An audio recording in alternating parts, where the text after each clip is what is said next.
Chalo. En 3, 2, 1, inicia. Ya. Muy buenos días. Mi nombre es Kevin Jesús Luna Caballero. Voy a dictar sobre lo que es el curso del IPRC COVID-19. ¿Ya? Vamos a hablar sobre el origen, la evolución, los síntomas, las estrategias de prevención y la respuesta ante el COVID-19. Bueno, como contenido vamos a tener lo que es la introducción, qué es el COVID, los síntomas y la propagación y luego su evolución. Vamos a ver lo que es la descripción epidemiológica, el mecanismo de transmisión humano a humano, la duración de la enfermedad y la distribución por edad y sexo. También vamos a ver lo que es el riesgo de exposición al SARS-CoV-2 y la limpieza y desinfección de manos, que es algo muy importante y vamos a recomendar. Bueno, comenzamos. ¿Qué es el COVID-19? Bueno, esta enfermedad del coronavirus es una enfermedad respiratoria causada por el virus SARS-CoV-2. Se ha propagado desde China hacia muchos otros países alrededor del mundo, incluyendo los Estados Unidos. Dependiendo de la severidad de los impactos internacionales, las condiciones de los brotes, incluyendo los que están surgiendo a niveles pandémicos, pueden afectar todos los aspectos de la vida diaria, incluyendo los viajes, el comercio, el turismo y los suministros de alimentos y los mercados financieros.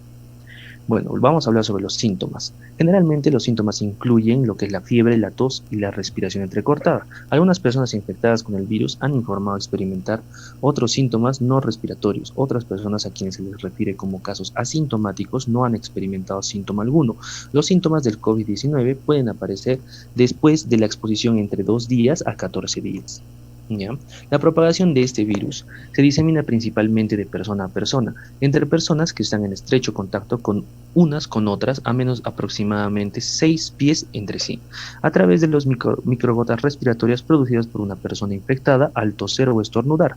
Estas microgotas pueden posarse sobre la boca o nariz de las personas cercanas o posiblemente son inhaladas hacia los pulmones. También una persona puede obtener el COVID-19 al tocar una superficie u objeto que tiene el SARS-CoV-2 en él y luego tocarse la boca, nariz o posiblemente sus ojos. La evolución. Bueno, el 31 de diciembre del 2019, la Comisión Municipal de la Salud y Sanidad de Wuhan, la provincia de Hubei en China, informó a la Organización Mundial de la Salud sobre un grupo de 27 casos de neumonía de etiología desconocida con una exposición común a un mercado mayorista de marisco, pescado y animales vivos en la ciudad de Wuhan, incluyendo 7 casos graves. El agente causante de esta neumonía fue identificado como un nuevo virus de la familia Coro Coronaviridae, que posteriormente se ha denominado SARS-CoV-2. El cuadro clínico asociado a este virus se ha denominado COVID-19. El día 11 de marzo, la OMS declaró la pandemia mundial. Desde el inicio de la epidemia a la fecha de este informe, se ha alcanzado el millón de casos notificados en todo el mundo. Este es un dato que estamos viendo de la época del 11 de marzo. En aquel tiempo, ahora ya prácticamente vamos a finalizar junio, sabemos, ¿no? Sabemos mediante las noticias que nosotros, bueno, que ya los casos son mucho más mayores, ¿no? Bueno, los coronavirus son una familia de virus que causan infecciones en los seres humanos y en una variedad de animales, incluyendo aves, mamíferos como camellos, gatos y murciélagos. Se trata de una enfermedad zoonótica, lo que significa que pueden transmitirse los animales a los humanos. Los coronavirus que afectan al ser humano pueden producir cuadros clínicos que van desde el resfriado común con patrón estacional en invierno hasta otros más graves, como los producidos por los virus del síndrome respiratorio agudo grave, por sus siglas en inglés SARS, y del síndrome respiratorio de Oriente Próximo, MERS-CoV. En concreto, el SARS en 2003 ocasionó más de 8.000 casos en 27 países y una letalidad del 10%, y desde entonces no se ha vuelto a detectar en humanos. Desde el 2012 se han notificado 2.499 casos de MERS-CoV-2 en 27 países, aunque la mayoría de los casos se han detectado en Arabia Saudita, como una letalidad del 34%. Los mecanismos de transmisión humano-humano. La vía de transmisión entre humanos se considera similar al descrito por otros coronavirus a través de las secreciones de personas infectadas, principalmente por contacto directo con gotas respiratorias de más de 5 micras, capaces de transmitirse a distancias de hasta 2 metros, y las manos o los fomites contaminados con estas secreciones seguidos del contacto con la mucosa de la boca, nariz u ojos. La permanencia del COVID-19 viable en superficies de cobre, cartón, acero inoxidable y plásticos ha sido de 4, 24, 48 y 72 horas respectivamente, cuando se mantiene a 21 o 23 grados Celsius y con un 40% de humedad relativa. En otro estudio, a 22 grados Celsius y 60% de humedad, se deja de detectar el virus tras 3 horas sobre superficie de papel de imprimir o pañuelo de papel.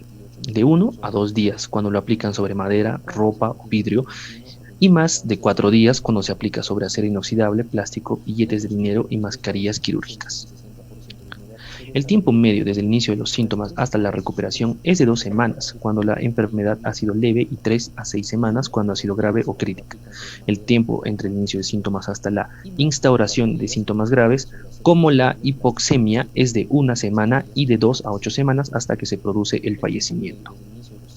La distribución por edad y sexo. Bueno, según la información proporcionada por la Comisión de la OMS en China, con 55.924 casos confirmados al 20 de febrero del 2020, la mediana de edad fue de 51 años, rango de 2 días a 100 años, con una mayoría de casos del 77.8% entre 30 y 69 años. El 51% de estos casos fueron varones. En el informe del Centro Nacional de Epidemiología, el 24 de marzo del 2020, con 18.609 casos analizados, se observa un perfil de edad y sexo superponible al observado en China, mediana de edad de 58 años, rango intercuartílico de 43 a 74 años, y el 51% fue varones. La reducción de riesgo de exposición, bueno, vamos a hablar el desarrollo de un plan de respuesta. El empleador, en este caso vamos a hablar sobre lo que es la aplicación de las empresas tras esto que está ocasionando el COVID-19. El empleador debe mantenerse informado de lo más reciente en las guías de agencias de salud federales, estatales, locales, tribales y o territoriales, y considerar cómo incorporar esas recomendaciones y recursos en los planes específicos del lugar de trabajo. Los planes deben considerar y atender el nivel de riesgo asociado con varios lugares de trabajo y tareas de trabajo que los empleados realizan en esos lugares. Tales consideraciones podrían incluir dónde, cómo y a cuáles fuentes del SARS-CoV-2 podrían estar expuestos los trabajadores, incluyendo el público en general, clientes y compañeros de trabajo, contactos o personas individuales o aquellas en un riesgo de infección particularmente alto, por ejemplo, viajeros internacionales que han visitado lugares donde existe una transmisión generalizada sostenida del COVID-19, trabajadores del cuidado de la salud que han tenido exposiciones sin protección a personas que portan o se sospecha que portan el COVID-19. Los factores de riesgo no ocupacionales, en el hogar y en ambientes comunitarios, los factores de riesgo individual de los trabajadores, por ejemplo, mayores de edad, presencia de condiciones médicas crónicas, incluyendo condiciones que comprometan el sistema inmunológico pero personas con embarazo, y también controles necesarios para hacer frente a estos riesgos. Eso es lo que vamos a hablar más adelante. Bueno, el desarrollo de un plan de respuesta también vamos a hablar. Vamos a seguir con las recomendaciones federales y estatales, locales y tribales. Bueno, en mayores índices, vamos a hablar del desarrollo de planes de contingencia para situaciones que pudieran surgir como resultado de los brotes. Los mayores índices de ausentismo entre los trabajadores, necesidad de un distanciamiento social, turnos de trabajo escalonados, reducción de las operaciones, prestación del servicio a distancia y otras medidas reductoras de la exposición. También hay opciones para realizar operaciones esenciales con una menor fuerza laboral, incluyendo capacitación en múltiples áreas de diferentes trabajos para continuar operaciones o prestar servicios en aumento, interrupción en las cadenas de suministro o retraso en las entregas. Las medidas básicas de prevención de la infección. Todos los empleadores deben implementar buenas prácticas de higiene y control de infecciones. Eso es muy importante. Hay que promover el lavado de manos frecuente y exhaustivo, incluyendo que se provea a los trabajadores, clientes y visitantes del lugar de trabajo un lugar para lavarse las manos. Si agua y jabón no están disponibles de inmediato, hay que proveer ese tipo de, aunque sea las toallas de mano, que contengan al menos un 60% de alcohol. Hay que recomendar a los trabajadores a quedarse en casa si están enfermos. Hay que recomendar buenos hábitos respiratorios, cubrirse ante tos y estornudos, y obviamente utilizar los EPPs establecidos y necesarios para poder tratar este tipo de situación. También hay que proveer papel higiénico y depósitos para la basura. Hay que evaluar si pueden establecer políticas y prácticas como la flexibilidad para el lugar de trabajo, Por ejemplo, los trabajos desde la casa, estos son los trabajos remotos que están aplicando últimamente. Y en el horario de trabajo, por ejemplo, turnos de trabajo escalonados. Si van a trabajar, obviamente si van a ir a trabajar a los lugares de trabajo, hay que hacer estas recomendaciones. Los horarios de trabajo generalmente son por turnos de trabajo escalonados, y eso es lo más importante. ¿Por qué? Porque ahora a la fecha los casos de COVID son mucho más que lo que era antes. Hay que informar a los trabajadores acerca del uso de teléfonos, escritorios, oficinas u otras herramientas y equipos de trabajo de otros trabajadores, ¿ya? Y conservar de manera regular las prácticas de limpieza, de mantenimiento, incluyendo la limpieza y desinfección rutinaria de las superficies, equipo y otros elementos del ambiente de trabajo. Bueno, también vamos a desarrollar las políticas y procedimientos para la identificación y aislamiento de personas enfermas. La rápida identificación y aislamiento de los individuos potencialmente infecciosos es un paso crucial en la protección de los trabajadores, clientes, visitantes y otras personas en el lugar de trabajo. Los empleadores deben informar y alentar a los trabajadores o monitorearse por sí mismos para verificar si presentan señales y síntomas del COVID-19 y de sospechar alguna posible exposición. Los empleadores deben desarrollar políticas y procedimientos para que los trabajadores informen cuando están enfermos o están experimentando síntomas del COVID-19. Hay que desarrollar políticas y procedimientos para aislar inmediatamente a las personas que muestran señales y o síntomas del COVID-19 y adiestrar a los trabajadores para implementarlos. También, aunque la mayoría de los lugares de trabajo no tienen cuartos de aislamiento específicos, unas áreas designadas con puertas con cierre pueden usarse como cuartos de aislamiento hasta que las personas potencialmente enfermas puedan ser retiradas del lugar de trabajo. También vamos a tomar medidas para limitar la propagación de las secreciones respiratorias, proveer una máscara facial de ser viable y estar disponible, y pedir a la persona que la utilice si puede tolerar su uso. Separar los casos sospechosos de tener COVID-19 de aquellos con casos confirmados del virus para evitar una mayor transmisión en partículas en los lugares de trabajo donde se producen exámenes médicos, triaje o las actividades de la salud. Hay que limitar la cantidad de personal que puede entrar a las áreas de aislamiento, proteger a los trabajadores que estén en contacto cercano, por ejemplo, a menos de 6 pies de distancia de alguna persona enferma. También hay que desarrollar, implementar, comunicar flexibilidades y protecciones del lugar de trabajo.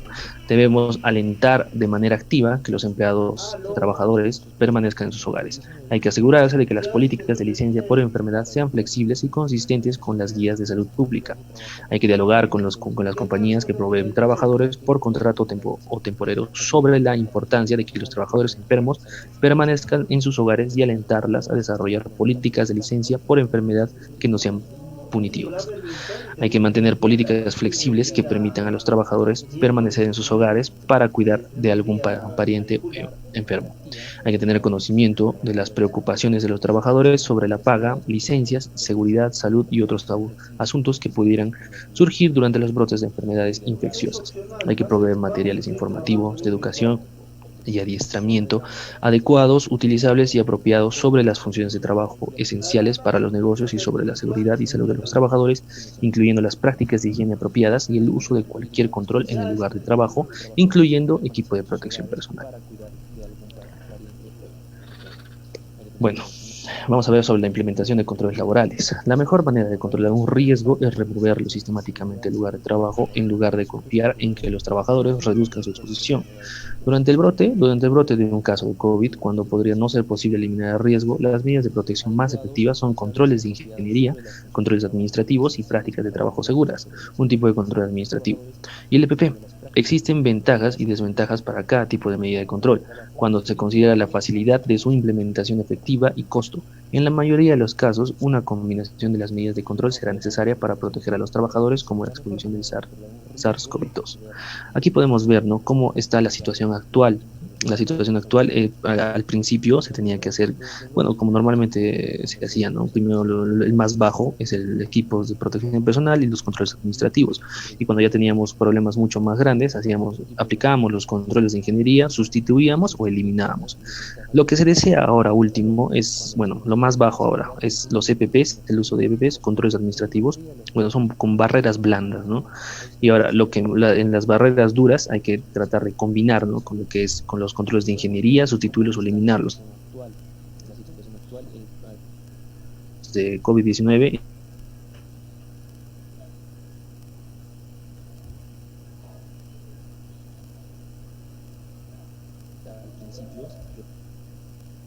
pues, de ingeniería, su título suelen ganarlos. COVID-19.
Tenemos, por ejemplo, algo más, ¿no? Ajuste de problemas libres de la vía superior, delantero a la rueda vía, de 40 a 55 minutos. El sistema de refuerzo pensado envía la atención al mando de la cabeza. El exceso de tensión hacia una rotura del mando final y rotura de la rueda vía es una producción de rodar. Recomendación: para terrenos rocosos, no tensiones las orillas. Todo terreno arcilloso, lodo, arena, tensiona las orugas para así alargar la vida útil del no se olvide, en terreno rocoso se va a desfilar la cabeza, ¿cierto? Y cuando trabajamos en terreno arcilloso, lodo, arena, vamos a penetrar la cabeza, ¿no? Obvio que la tolerancia debe ser de 40 a 55 minutos. Eso es lo que dentro de él vamos a trabajar. Tenemos que saber, tenemos que siempre estar alerta en qué materia estamos trabajando, ¿ya? Aquí tenemos el ajuste de las cadenas, ¿no? El ajuste correcto de las cadenas prolonga la dirección de los componentes de mano. La comba civil desde el punto más alto de la garra de la cadena hasta la parte superior del ano. Luego, la bomba debe ser de 40 a 50 Nada, metros de nada. entonces, en estos operadores debemos de trabajar de acuerdo a los procedimientos, de acuerdo a las reglas, cuando nos dice manos de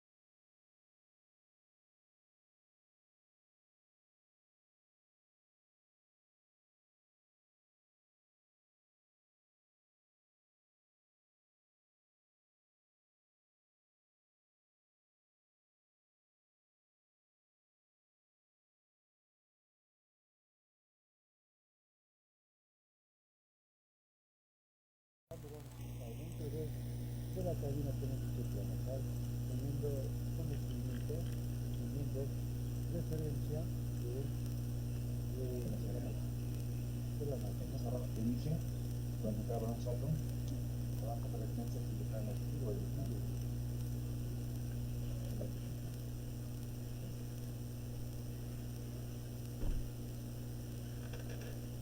Bueno, la cabina, ¿no? Ya tenemos de la cabina los controles de la cabina, pedales de desplazamiento, palancas de desplazamiento, que es los palanques, por ejemplo, puede ser con las manos, puede ser con una sola mano, con las dos manos, puede ser con los dos pies, ¿no? Pies o manos, ¿listo? También tenemos ahí el pie derecho para controlar el giro, el izquierdo para controlar el giro y el giro, ¿no? El interruptor de bajo en la pies, tengo yo derecho, un interruptor para la velocidad. La máquina está equipada con un magneto. Bien, bueno, la desinfección de manos y de superficies constituyen elementos clave para evitar la transmisión de estas infecciones. Las prácticas sanitarias adecuadas permiten controlar la diseminación de enfermedades infecciosas, pues no solo de aquellas transmitidas de respiración. Dentro de la el control de activación hidráulica, las antiguas y las modernas, ¿no?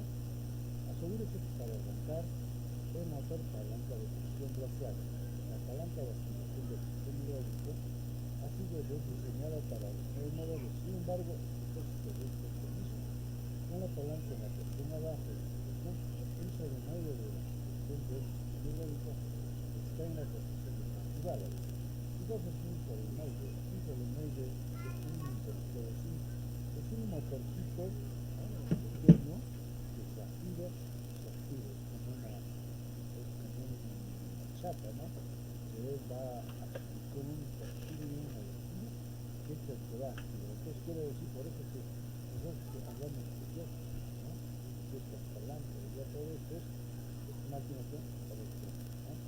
Entonces, ninguna función hidráulica está disponible con la palanca en la posición del motor. El inductor de palanca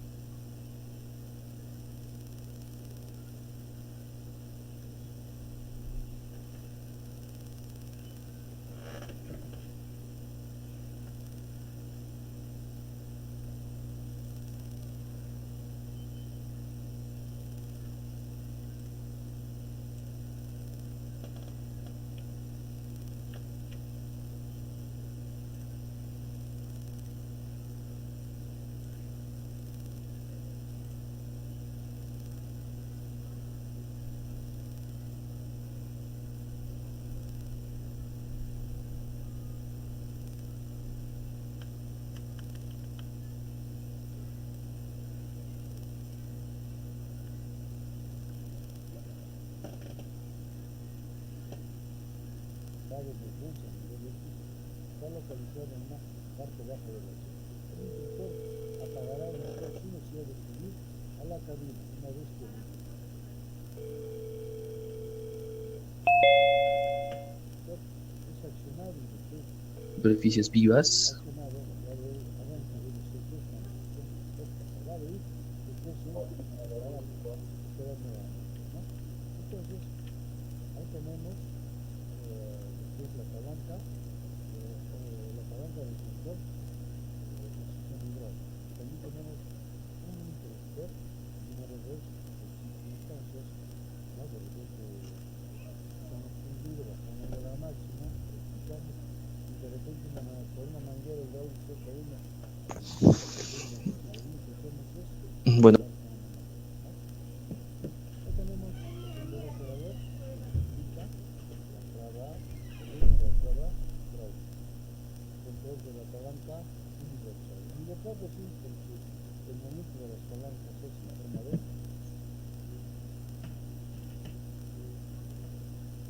controles de desplazamiento, tablero monitor, cinto, pedal de línea recta, óptico, ¿no?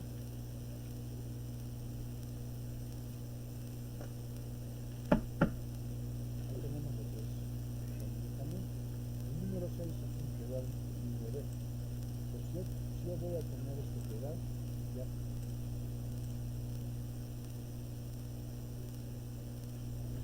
no voy a hacer palancas, palanca humana, esto solamente va a ser para hacer un giro de pivote o giro de control. Cuando hablamos de giro de pivote es solamente una cadena de un lado se mueve, una sola, ¿no? Y estas palancas se mueven dos. Si la palanca del lado derecho, la máquina dará un giro a la izquierda. Si la palanca izquierda mueve, empuja adelante, la máquina se irá al lado derecho. Las palancas y pedales de los transmisores se mueven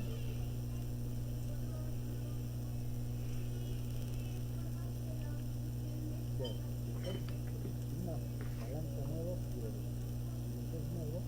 bueno, vamos a ver cómo se desplazan los microorganismos. Las manos, por ejemplo, son uno de los vehículos más habituales con que se desplazan microorganismos de un lugar a otro, especialmente si no se tienen hábitos adecuados de higiene. ¿Ya?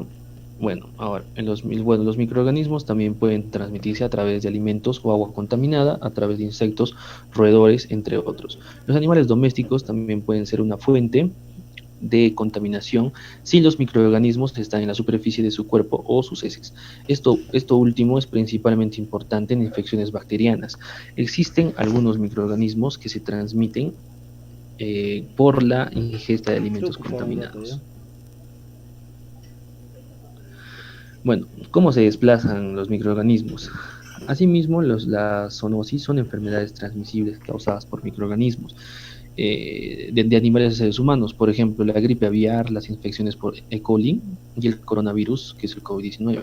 Este último, el coronavirus que conocemos ahora, bueno, las fuentes actuales dicen que ha sido transmitida mediante el murciélago, ¿no? Pero, bueno, la verdad es que es muy probable que sí. ¿Ya? Ahora, ¿qué debemos hacer? ¿Qué debemos hacer para impedir la infección por microorganismos?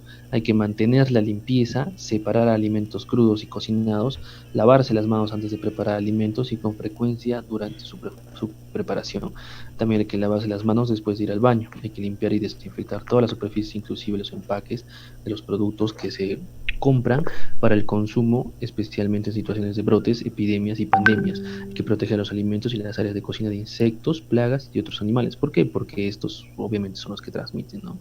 Hay que mantenerse alejados o tomar precauciones extremadas, medidas de higiene frente a personas sospechosas de ser portadoras asintomáticos de una infección o de mostrar signos evidentes de estar con alguna enfermedad infecciosa. Hay que usar mascarillas y guantes a exposición o riesgo al agente infeccioso.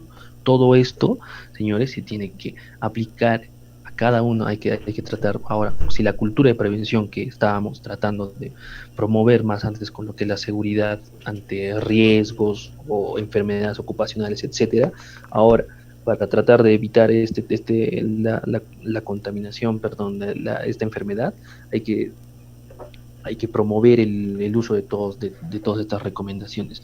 Hay que fortalecer la cultura de prevención, ya que una pandemia obviamente es lo que nos está causando este tipo de problemas. Y ahora también, para las personas que no presentan síntomas respiratorios, hay que evitar la aglomeración y espacios cerrados. Hay que mantener al menos 1 metro de distancia de cualquier persona con síntomas respiratorios de infección. Por ejemplo, tos y estornudos. Hay que lavarse las manos frecuentemente, abstenerse de tocarse la boca y la nariz. Ahora ven la imagen, ese es el distanciamiento social. A los trabajadores también se les va a recomendar eso, ¿no? También, si se tiene riesgo de ser un portador asintomático, un portador con síntomas clínicos, es necesario el uso de las mascarillas para reducir el riesgo de infección. El uso correcto de las mascarillas comprende colocarse la mascarilla para que cubra la boca y la nariz firmemente para que no haya espacios de separación con la cara. No tocarla mientras se lleve puesta, quitársela con la técnica correcta sin tocar su parte frontal. Esto es muy importante. También hay, después de quitarse o tocar inadvertidamente una mascarilla usada, hay que lavarse las manos con agua y jabón. En cuanto la mascarilla esté húmeda, sustituirla por otra limpia y seca. Yo sé que el uso de la mascarilla para algunas personas es un poco incómodo, ¿no? Especialmente para personas mayores. Lastimosamente, estas son las recomendaciones si es que ustedes quieren trabajar, ¿no? Si es que esas personas quieren trabajar, tienen que aplicar todos este tipo de recomendaciones. En lo que es la limpieza también, aquí la limpieza se lleva a cabo para eliminar todos los materiales indeseables, suciedad, mugre, grasa, entre otros, y con por arrastre, los microorganismos adheridos a las superficies. En general, la eficacia de un procedimiento de limpieza depende del tipo y cantidad de material a eliminar, producto de limpieza, el impacto del chorro de agua, el restregar, el tiempo adecuado, entre otros, ¿no? Existe una gama de productos de limpieza desde jabones sólidos, líquidos, detergentes, espumas, entre otros, si su uso dependerá del tipo de limpieza que se desea alcanzar, ¿no? Bueno, la limpieza de manos, hay que lavarse las manos frecuentemente con agua y jabón por al menos 20 segundos, especialmente antes de preparar o manipular alimentos, después de haber estado en un lugar público o después de sonarse la nariz, toser o estornudar o haber utilizado los servicios higiénicos. Hay que evitar tocarse los ojos, la nariz y la boca con las manos sin lavar. En situaciones de epidemia o pandemia, ante una persona con un cuadro infeccioso, los miembros de su entorno deben lavarse las manos con frecuencia, incluso inmediatamente después de quitarse los guantes y después del contacto con la persona enferma. Si no hay agua y jabón disponible y las manos no están visiblemente sucias, se puede usar un desinfectante para manos a base de alcohol. Sin embargo, si las manos están visiblemente sucias, lavarse siempre las manos con agua y jabón. ¿Ya? Para los miembros del hogar es prácticamente lo mismo, ¿no? Deben seguir las acciones preventivas con relación a la higiene de manos, por ejemplo. Después de sonarse la nariz, después de usar el baño, antes de comer, preparar comida, después del contacto con animales o mascotas. ¿Por qué? Porque estos también son portadores, ¿no? Antes y después de brindar atención de rutina a otra persona que necesita asistencia, por ejemplo, un niño. Ya, eso también es muy necesario. ¿Ya? Hay que recordar obviamente que las manos transportan microorganismos de un lugar a otro, ¿ya? Ahí para lavarse las manos, obviamente ya saben cómo se debe hacer, ¿no? Hay que mojar las manos con agua corriente, enjabonar las manos, enjuagarse con abundante agua, ¿no? ¿Ya? Para la limpieza de superficies, que es lo más importante, obviamente esto se va a aplicar, esto ya lo están aplicando, ¿no? Para en todo tipo de empresas, ahora último hasta los utensilios, ahora que los que están aperturando también lo que es servicios de restaurantes, mayormente son delivery, ellos obviamente tienen que limpiar los utensilios de cocina, sus tablas de picar, ya esto ya tiene que ser reemplazado siquiera en un tiempo, porque las tablas de picar son bastante portadores de este tipo de microorganismos, ¿no? Las superficies, bueno, también las superficies de las mesas donde se ingiere alimentos, los manteles son individuales. Ahora último, también en las minas están haciendo este tipo de controles, esos controles de ingeniería, ¿ya? También la superficie inerte es importante en el hogar, también, bueno, el lavado de ropa, si hay una persona con un cuadro de infección, hay que separarlo y hay que lavarlo solo, ¿no? Y que sus alimentos se ingieran en un solo lugar. Porque como anteriormente mencioné, este virus, de acuerdo a la superficie, tiene una duración, ¿no? En donde se mantenga la ropa de uso personal, todo eso. Y no hay que quitar la ropa sucia, porque esto minimiza la posibilidad de dispersar virus a través del aire. Ya, por ejemplo, las personas que trabajan en lo que es construcción, casi siempre están acostumbrados, ¿no? a así a sacudir su ropa y dejarlo por ahí. ¿Ya? Ahora, esto también, los mamelucos, todo eso se lo tienen que llevar a sus casas. Y ahí en sus casas tienen que lavarlo también, ya están ya obligados, ahora último ya están aplicando esto. Si quieren trabajar, tienen que hacer todo este tipo tienen que hacer todo este tipo de controles de ingeniería. Ya, también ahora, para las superficies vivas sí es importante, o sea, a tener en cuenta para el lavado son principales los alimentos, ya, las hortalizas, las carnes, y una medida importante de prevención en el hogar es tener tablas de picar, como lo que lo he mencionado. Hay que separar lo que es para las carnes y otro para los vegetales también. Eso también ya están aplicando en los restaurantes que están trabajando, ¿no? Esos controles de ingeniería ya son del día a día y ahora último. Ahora, para la desinfección, ya saben, ¿no? Ahora se recomienda lo que es el cloro, el alcohol o el peróxido de hidrógeno, que conocemos normalmente como lo que es el agua oxigenada. ¿Ya? Estos agentes químicos son los que reducen bastante en un porcentaje alto los microorganismos. ¿Ya? Mediante estos productos químicos hay que tener en cuenta que, digamos, si vamos a aplicar, hay que tener debe tener un efecto antimicrobiano suficiente para destruir los microorganismos presentes en el tiempo disponible para asegurar una buena penetración, poros y grietas. Ya esto último en superficies inertes. No debe ser peligroso para el usuario, ser fácilmente soluble en agua, ser estable durante su almacenamiento y cumplir con los requisitos legales con respecto a la inocuidad y salubridad, así como a la biodegradabilidad, y ser de uso razonablemente económico. Bueno, generalmente, ¿no?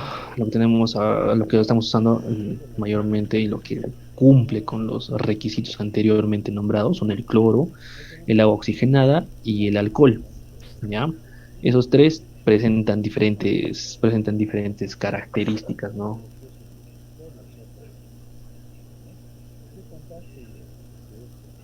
Mezclar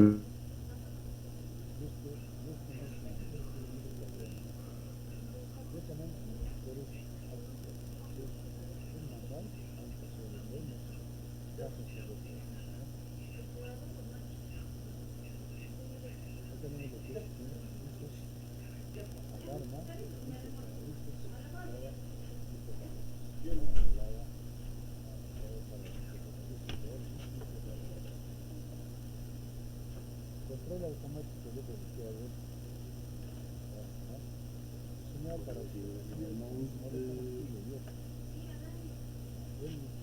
el control automático de velocidad no funciona cuando el interruptor auxiliar está en la posición. Acá acércate. El control automático acércate. Tiene conectada el control de parada del motor. Hizo el control de parada del motor como método alternativo para parar el motor.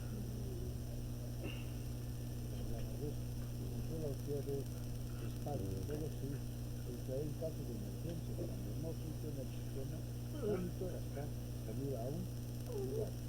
Controles auxiliares: automático manual, alta baja velocidad. Seguimos automático manual. El otro es alta baja velocidad.